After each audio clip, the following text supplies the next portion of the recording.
माँ बेटे के अनमोल प्यार की कहानी। माँ, मुझे कुछ महीने के लिए विदेश जाना पड़ रहा है। तेरे रहने का इंतज़ाम मैंने रुद्राश्रम में करवा दिया है। तकरीबन 30 साल लगेगा। अविवाहित डॉक्टर संदीप ने देर रात घर में घुसते ही अपने माँ से कहा। तब माँ बोली, बेटा तेरा विदेश जाना जरूरी है क्या? माँ की आवाज़ में चिंता और घबराहट साफ झलक रही थी। तब डॉक्टर संदीप बोला, माँ मुझे इंग्लैंड जाकर कुछ रिसर्च करनी है। वैसे भी तो कुछ ही महीनों की बात है, फिर मैं आपको वापस घर ले आऊँगा। जैसे तेरी इच्छा बेटा, मरी सी आवाज़ में माँ ने कहा। वो कहकर माँ सोने चली गई। दूसरे दिन संदीप माँ को पड़ोस के एक रुद्राश्रम में छोड़ आया। रुद्राश्रम में आने पर शुरू में हर व्यक्ति के चेहरे पर जिंदगी के प्रति हताश और निराश साफ झलकती है, लेकिन जानकी देवी जी के चेहरे पर रुद्राश्रम में रहने के बावजूद कोई शिकायत तक नहीं थी।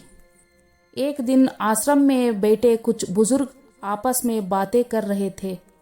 उनमें से 3-4 महिला भी थी। उनमें से एक महिला बोली, डॉक्टर का कोई सगा संबंधी नहीं था क्या जो अपनी माँ को यहाँ छोड़ा गया? तब वहाँ बैठी एक महिला बोली, जानकी देवी जी के पति की मौत जवानी में ही हो गई थी। तब संदीप करीब 5 साल का था। पति के मौत के बाद जानकी देवी जी और उनके बेटे को रहने और खाने के लाले पड़ गई थी। तब किसी भी रिश्तेदार ने उनकी मदद नहीं की थी। जानकी देवी जी ने दूसरों के घर झाड़ू पोछा करके अपने बेटे को पढ़ाया लिखाया। संदीप भी पढ़ने लिखने में बहुत होशियार था, तभी तो वो डॉक्टर बन गया। रुद्राश्रम में करीब 7 महीने गुजर जाने के बाद एक दिन जानकी देवी रुद्राश्रम के संचालक मुकेश शर्मा की के ऑफिस के नंबर से अपने बेटे को फ़ोन किया और कहा, संदीप तुम इंडिया आ गए हो या फिर अभी भी इंग्लैंड में ही हो?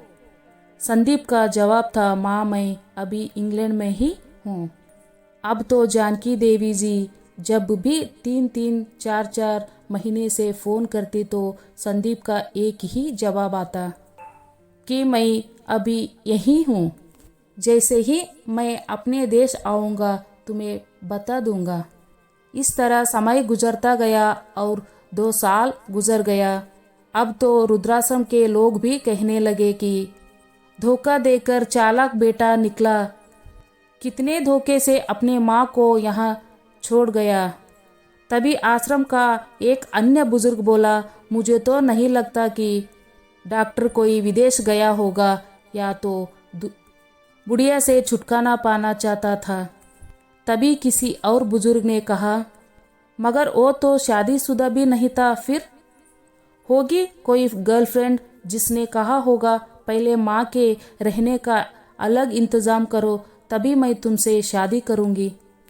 2 साल आश्रम के रहने के बाद जानकी देवी जी को अपनी नियति का पता चल गया।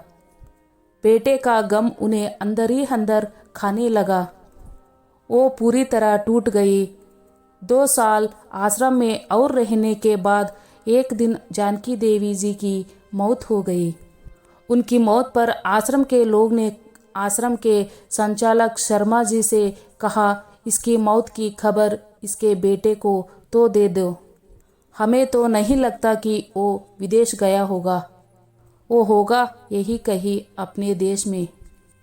तभी शर्मा जी बोले, इसके बेटे को मैं कैसे खबर करूं? उसे मरे तो 3 साल हो गया। शर्मा जी की ये बात सुनकर वहाँ सभी लोग हैरान रह गया। तभी उनमें से एक बोला, अगर उसे मरे 3 साल हो गए तो उनकी जानकी देवी जी मोबाइल पर बात कौन करता था? तब शर्मा जी बोले, वो मोबाइल तो मेरे पास है जिसमें उनके बेटे की रिकॉर्ड की गई आवाज़ है। एक बुजुर्ग ने पूछा, पर ऐसा क्यों? तभी शर्मा जी बोली, करीब 4 साल पहले जब संदीप अपने माँ को यहाँ छोड़ने आया था तो उसने मुझे कहा कि शर्मा जी, मुझे ब्लड कैंसर हो गया है और डॉक्टर होने के नाते मैं अच्छी तरह जानता हूँ कि इसके आखिरी स्टेज में मुझे बहुत तकलीफ़ होगी। मेरे मुंह और मेरे मसड़ों से खून भी आएगा। मेरे ये तकलीफ़ माँ से देखी ना जा सकेगी, वो तो जीते जी मर जाएगी। मुझे तो मरना ही है, पर मैं नहीं चाहता कि मेरे कारण मेरे से पहले मेरी माँ मरे। मेरे मरने से पहले 2 मकानों का हमारा छोटा सा फ्लैट और जो भी घर का सामान है वो मैं आश्रम में दान करता हूँ। वो दास्तां सुन आश्रम के सभी लोग की आंखें भी नम हो गई। जानकी देवी जी का अंतिम संस्कार आश्रम में ही कर दिया गया। उनके अंतिम संस्कार में शर्मा जी ने आश्रम में रहने वालों बुजुर्गों के परिवार वालों को भी बुलाया। माँ बेटे के इस अनमोल प्यार और अटूट दास्तां का कुछ लोग पर इतना असर हुआ कि कुछ बेटे अपने बूढ़े माँ बाप को वापस घर ले गया। उम्मीद करते हैं आपको ये कहानी ज़रूर पसंद आई होगी। अगर कहानी पसंद आए तो इसे अपने दोस्तों के साथ भी शेयर ज़रूर कीजिए।